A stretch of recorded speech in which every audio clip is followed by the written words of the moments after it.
Bonsoir tout le monde, mon nom est Gilbert Thibodeau, bienvenue à l'émission Le Candidat. Nous sommes mardi le 13 décembre. La semaine dernière, j'avais commencé à parler de la Ville de Montréal, le budget. Évidemment, je m'attendais à ce qu'il y ait beaucoup de gens qui me posent des questions concernant différents dossiers à la Ville de Montréal. J'ai terminé de lire et je vais juste replacer quelques petites choses, en espérant que je réponds aux questions que j'ai reçues de plusieurs personnes. Quelque part à l'émission, à la fin, lors du décomptage des arrondissements, quel était l'arrondissement qui coûtait le plus cher en pourcentage au niveau de la rémunération à l'intérieur du bureau de chacun des arrondissements? Et plusieurs me sont revenus. Merci de l'avoir fait. Je l'ai pris en note. Eh bien oui, le numéro 1. Malheureusement, ça a été coupé au montage. Le numéro 1, l'arrondissement qui utilise le plus d'argent à l'intérieur du budget de l'arrondissement au complet, c'est Rosemont-la-Petite-Patrie, 71 %. Merci à ceux qui m'ont demandé de le dire correctement. Effectivement, ça a été coupé. On voit que c'est 71 %, mais je confirme, c'est bel et bien Rosemont. L'autre question qui m'est revenue, c'est Gilbert, c'est bien beau de savoir la rémunération, qu'on dépense énormément d'argent, mais il y en a moins peut-être pour ce qui est du déploiement des services aux citoyens. Est-ce qu'on peut savoir combien est-ce qu'il y a d'employés? Oui, j'en ai profité pour faire le tour du budget. Fait que celui-là aussi, je peux vous donner ça assez rapidement. Pour vous donner, j'ai pas besoin de vous dire que vous l'avez deviné. Je vais y aller à partir du 5e. En bas de 5, 6e, 7e, il faut prendre en considération le nombre de citoyens. Il faut comprendre que chaque arrondissement n'a pas le même nombre de citoyens. Là où il y a le plus de citoyens à Montréal, c'est dans Côte-des-Neiges, Notre-Dame-de-Grâce. On parle de 170 545 personnes dans Côte-des-Neiges, Notre-Dame-de-Grâce. C'est l'arrondissement où il y a le plus de population. Après ça, on tombe dans les gros arrondissements. Là, ça peut aller de Mercier, Hochelaga, Maisonneuve, 140 000. Rosemont, la Petite-Patrie, 140 000. Tout le monde, Huntsic, Cartierville, alentour de 140 000. Le centre-ville, Ville-Marie, celui qui est l'arrondissement où la mairesse est maire de l'arrondissement. Parce que c'est important, il y en a qui reviennent avec la question, puis je dis oui, je ne me suis pas trompé quand je l'ai dit. Il y a 19 maires à Montréal. On est la seule ville en Amérique du Nord, seule ville, ça n'existe pas nulle part, c'est pas compliqué. Oui, c'est pas des blagues. Chacun des arrondissements que j'ai nommés la semaine dernière, je pourrais tous vous les renommer, ils ont un maire, ils ont un hôtel de ville. Et il y a des employés au même titre que l'hôtel de ville de Montréal. Il y a 19 arrondissements. Oui. Et ça me fait du bien de le répéter, là. Je pense qu'il y a des gens qui ne réalisent pas que ça coûte une fortune. Donc, il y en a qui me posent la question, « Ouais, mais Gilbert, il y a combien d'employés? » OK. C'est un... Là où il y a le plus de citoyens, normalement, faites votre calcul, vous dites, peut-être qu'il devrait y avoir plus d'employés. Moi, je dis toujours, pas nécessairement. Tu sais, c'est pas parce que tu as 5 clients à servir, puis tu as un employé. Si tu as 8 clients, peut-être qu'un seul employé est capable de les servir. Il vient à un moment donné, il y a un plateau. Et là, tu dis, bon, bien, à partir de 12, ça va me prendre 2 employés. Puis c'est rien qu'à partir de 21 que je vais en engager un 3e. Vous comprenez qu'il y a une fourchette. Et Côte-des-Neiges, Notre-Dame-de-Grâce, il y a 170 545 personnes qui vivent là. En tout et partout, au niveau de la rémunération de l'arrondissement dans le bureau, c'est 529 personnes qui sont engagées pour servir le 170 000 personnes. Alors là, je pourrais vous en nommer quelques-uns. Merci Hochelaga Maisonneuve. C'est 140 000 à peu près personnes. Eux autres, ils ont 600 employés. Voyez-vous la différence? Côte-des-Neiges, 170 000 personnes, 529 employés. Merci Hochelaga Maisonneuve, qui est, avec un maire du Parti Projet Montréal, 600 employés.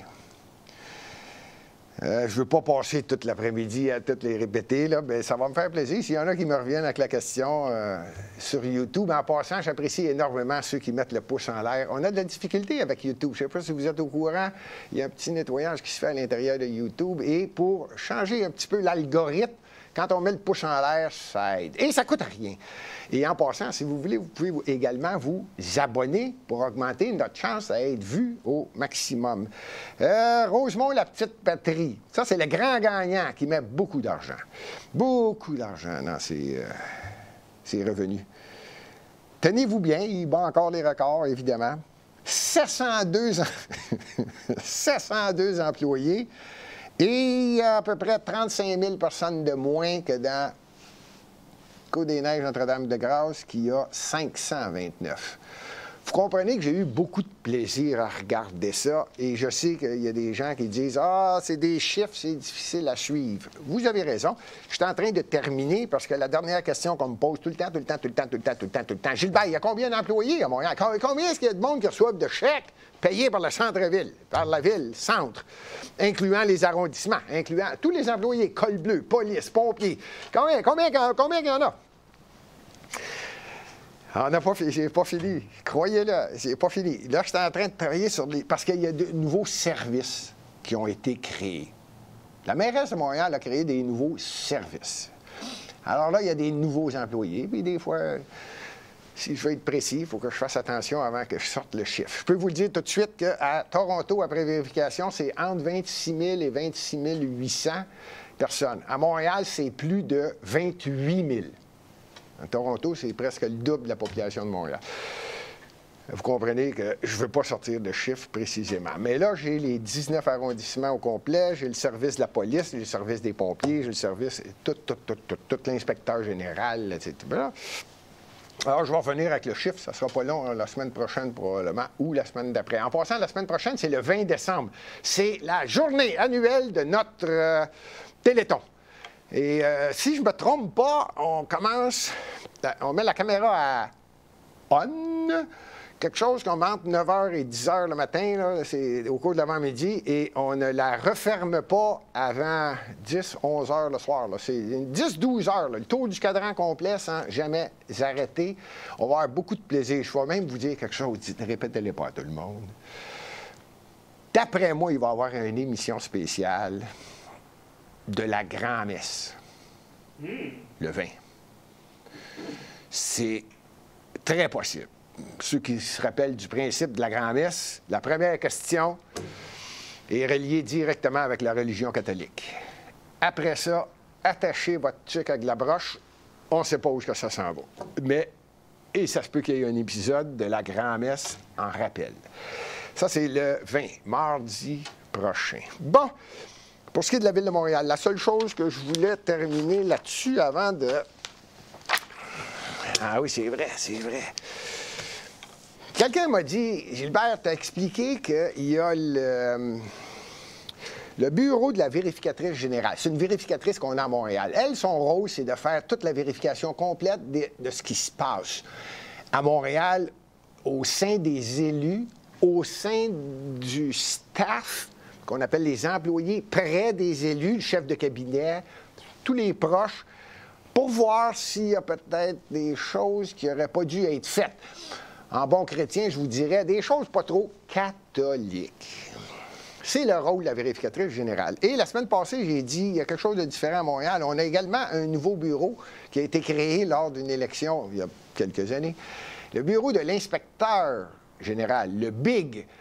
Ça, c'est parce qu'il disait que Montréal, je ne sais pas que c'est qu'il y a à Montréal. Moi, il y a des choses qui me fascinent. Il y a quelque chose à Montréal qui est différent des autres. D'autres autres, c'est pas pareil. Ça nous prend un bureau, la vérificatrice générale. Ça, c'est par une loi.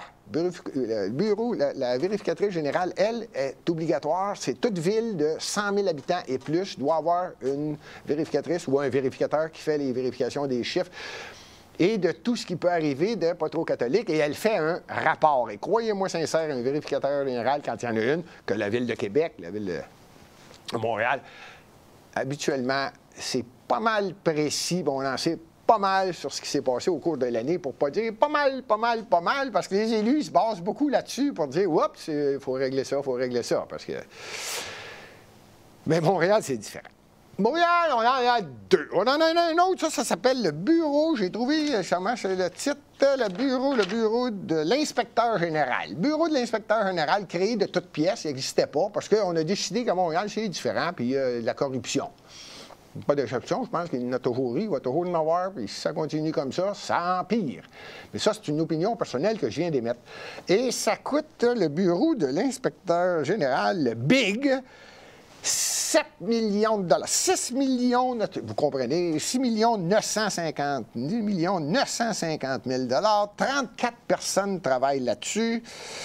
Je ne vous donne même pas la définition de ce que ça fait le bureau de l'inspecteur général. Je vais vous le résumer.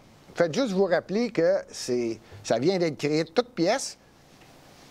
34 nouvelles personnes ont été engagées. 6 900 000. Bon, qu'est-ce qu'ils font? Pas compliqué, je suis allé voir la page de la vérificatrice générale, j'ai juste fait ça comme ça. Et voilà, c'est ce que je disais. Alors, toute ville normale a un bureau de vérificateur général. Voici le rôle, vous allez comprendre. Le bureau du vérificateur général a pour mission de fournir au conseil municipal et à la population un regard objectif et indépendant sur la qualité de la gestion des fonds publics, y compris sur l'utilisation économique, efficiente et efficace des ressources. On parle des employés. Sur la conformité aux lois et règlements, ainsi que sur la fiabilité des états financiers.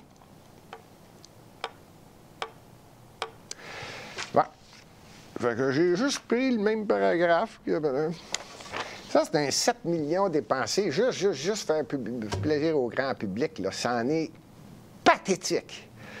Et j'ai dit que j'en ferais pas trop sur la Ville de Montréal. Le cœur me lève. Le cœur me lève. La Ville de Montréal rapporte 6 700 millions. La dette est de 9 400 millions. Personne ne se lève à Québec. N'oubliez pas qu'une ville, c'est une création. C'est une entité créée de toutes pièces par le gouvernement du Québec. Il est la puissance totale. Rappelez-vous que la ville de Laval avait été mise sous tutelle il y a quelques années. Moi, je vous en rappelle, le maire de Laval, il pitchait son argent dans les toilettes puis il flochait pendant que la police rentrait. Sûrement que quelqu'un se rappelle de ça. Tout ça pour vous dire qu'il y a une possibilité. Mais là, ça devient hors de contrôle. Là. La dette dépasse de...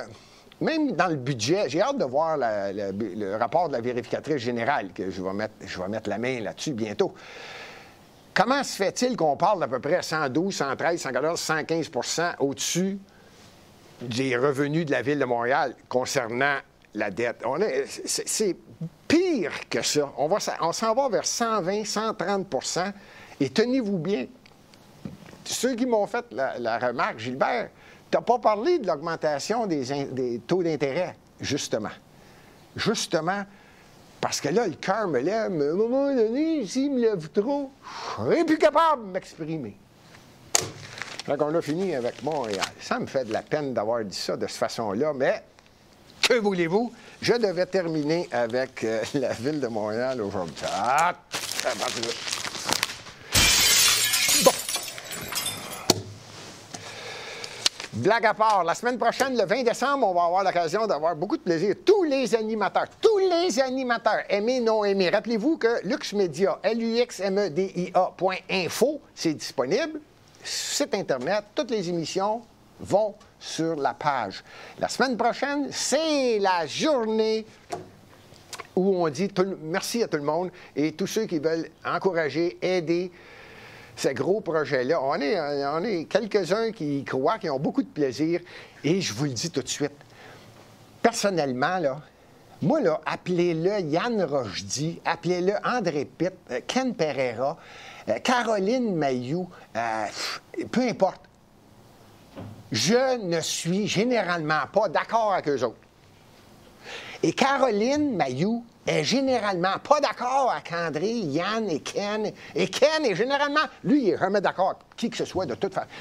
C'est ça qui est la beauté de Lux Media, c'est que chaque personne, je dirais pas carte blanche, il y a toujours un respect de base qui existe, mais c'est liberté de parole, de s'exprimer avec une tendance d'opinion. Et c'est ce qui fait la beauté. Tout ça pour vous dire que la semaine prochaine, le 20 décembre, c'est le Téléthon. Et on remercie tous ceux qui vont l'écouter. Ça va durer, comme je disais tout à l'heure, une douzaine. Et il va y avoir probablement des émissions spéciales, dont, comme je disais, peut-être la grand-messe. Il y en a eu des émissions ici. Moi, je peux vous le dire. Ça va faire 5 ans, là. 5 ans, là. Imaginez, il y en a eu des émissions. Il y en a eu des émissions. Pour ce qui est de Montréal, je veux juste terminer avec ça, puis vous expliquer où est-ce qu'on s'en va à partir du 20 décembre. La Ville de Montréal, je vais y revenir dès que je vais avoir mis la main sur le rapport de la vérificatrice générale. Je vais être énormément précis sur quelles sont les nouvelles données importantes à suivre et quels sont les dossiers. Parce que à un moment donné, là, je vais vous le dire tout de suite. Concernant les logements sociaux, et c'est ça qui me fatigue le plus. Montréal, actuellement, là, c'est hallucinant ce qui se passe là. C'est vrai que les douanes, le chemin Roxham, c'est canadien. C'est le gouvernement du Canada qui s'occupe des douanes. C'est démontré que presque 60 à 80 des gens illégaux. J'utiliserai pas le mot régulier, jamais je vais utiliser le mot irrégulier. C'est illégal.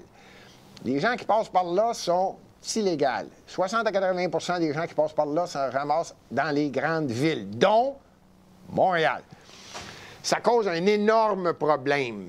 Moi, j'appelle ça le phénomène de la boule de neige. On a un problème de logement à Montréal. On a un problème de logements sociaux à Montréal. On a un énorme problème dans le cadre de l'immobilier à Montréal. Parce qu'il y a quelqu'un qui s'entête à dire « Non, il ne faut pas développer Montréal. Il ne faut pas développer. » Et là, je ne me cacherai pas. Là, je parle de la mairesse actuelle, son organisation qui s'appelle Projet Montréal. Ça devient pathétique.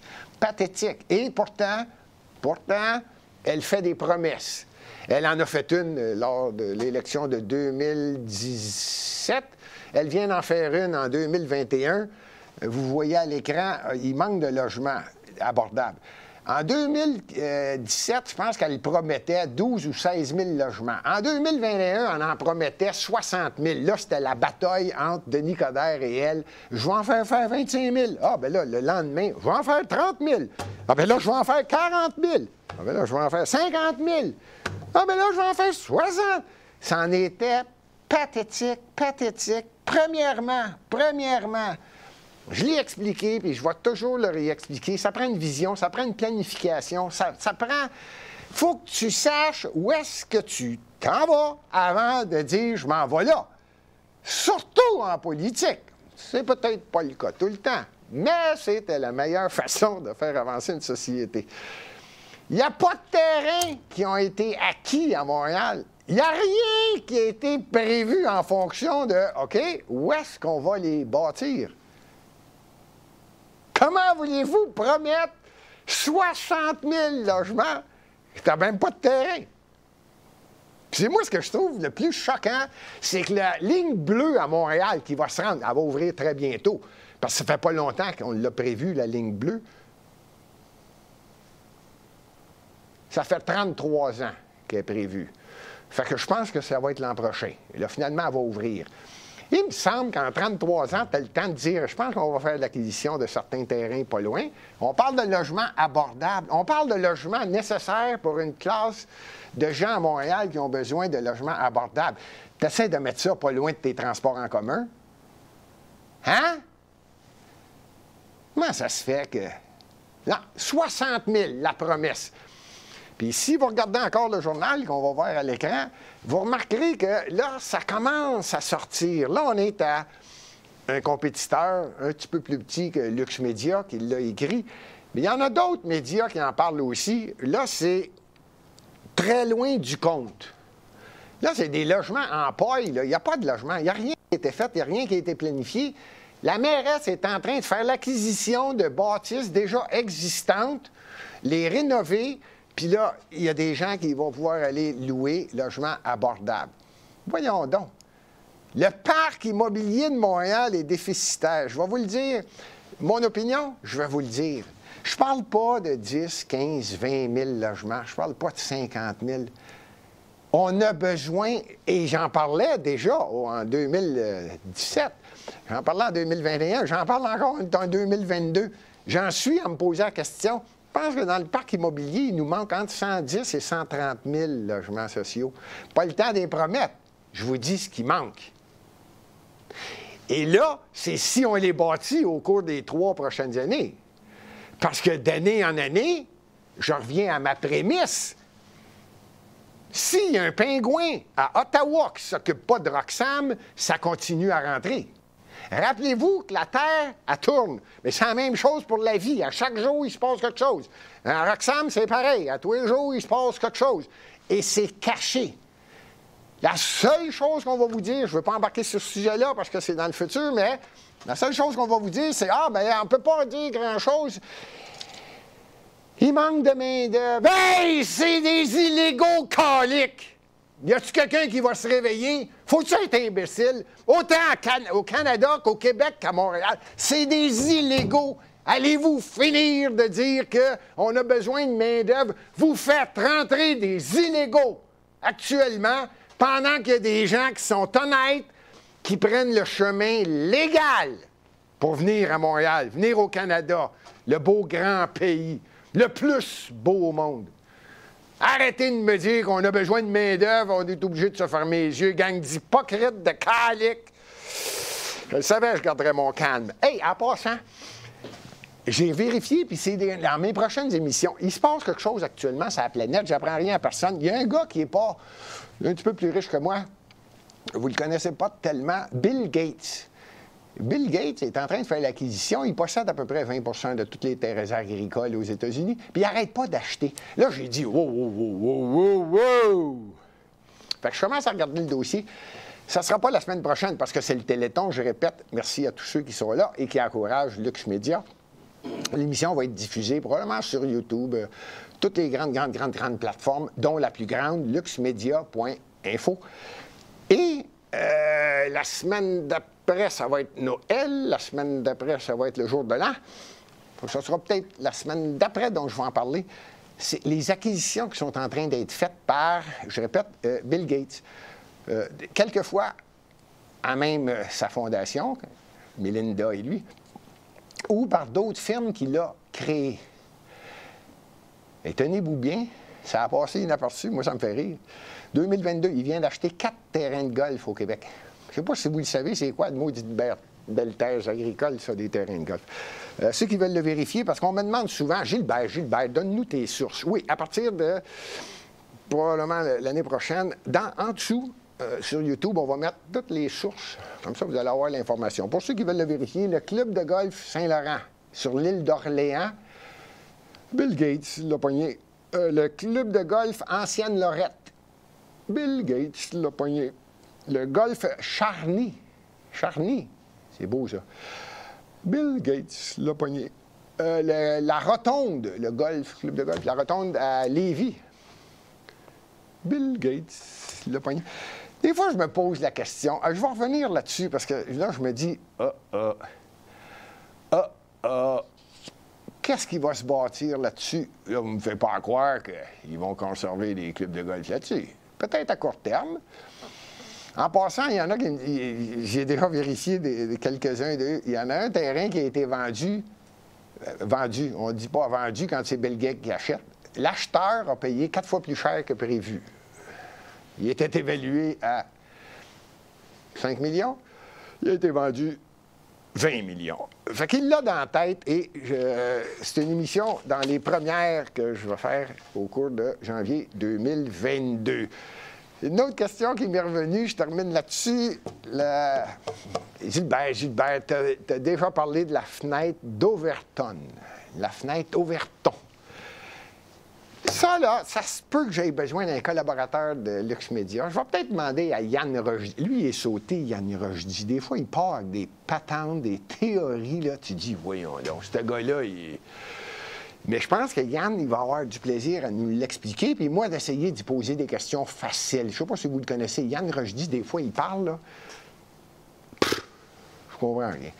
Fait que je le ramène sur la planète Terre. Mais il connaît très bien le phénomène. Là. Pour résumer, là, ceux qui ne savent pas c'est quoi, c'est que c'est un écran qu'on nous présente dans notre vie, puis on l'ajuste en fonction de ce qu'on est capable d'accepter. Il y a des gens qui disent on va leur mettre ça devant la face, puis là, on va essayer de les balancer puis de leur faire voir ce que l'on veut bien qu'ils voient. Voyez-vous que moi, je l'explique, c'est facile. Bon, on va en reparler parce que la question me revient souvent avec... un invité, Yann. Yann, il est tellement drôle, Yann Rochdy. Je ne sais pas s'il y en a qui le connaissent. Beaucoup de plaisir avec lui. Je termine l'émission aujourd'hui. Merci à tout le monde. C'est la dernière émission de l'année qu'on appelle la régulière. Peut-être qu'il va en avoir une le 27 décembre, mais le 20 décembre, je le répète, je le dirai jamais assez, c'est la semaine prochaine. Toute l'équipe va être ici. Ça va être plaisant. Ça va être plaisant parce que tout le monde va être de bonne humeur. Bon. Et je termine en posant la question. J'avais déjà commencé ça et il y a des gens qui disent « Gilbert, je m'ennuie de ta fameuse dernière question concernant différents domaines, différents dossiers, différentes choses qui se passent sur la planète. » Ouais, ça s'est passé dimanche et je veux voir si nous autres, ici, au Québec, on est au courant. Je vais demander aux techniciens ici de répondre. Et si vous êtes capable de répondre plus vite que lui, vous pouvez, s'il vous plaît, faire le pouce en l'air sur YouTube ou tout simplement l'écrire plus vite que la réponse qui va sortir concernant la question que je vais poser. Actuellement, il y a le foot, le mondial. Et ça, c'est un sport connu mondialement. Je veux dire, tout le monde. Ça a l'air que c'est le sport, c'est plus gros que n'importe quel autre sport. Il n'y a rien qui est plus gros que ça. Mais au Québec, notre sport national, c'est le hockey. Donc, voici la question. Hockey.